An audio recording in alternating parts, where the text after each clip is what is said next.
Today's tip is about the many Zoom or other video presentations we have to make these days. As far as the content and the presentation, it makes no difference whether you do it on video, in person, or in a television studio, at home, anywhere.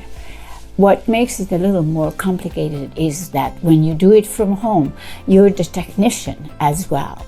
You have to worry about the lighting, you have to worry about the audio and the video, how you look, your background, as we all know. So let's go over those things. First of all, when you present, look into the camera.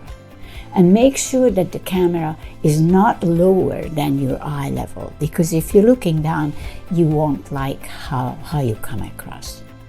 As far as the lighting, make sure you don't sit in front of a window.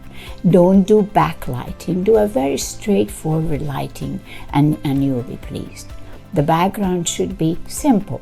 Maybe one picture, as well as your clothes, keep it simple. You don't want to distract from what message you want to get across. I'll be back with more tips to help you succeed. For more information or to get my handbook, click on the link.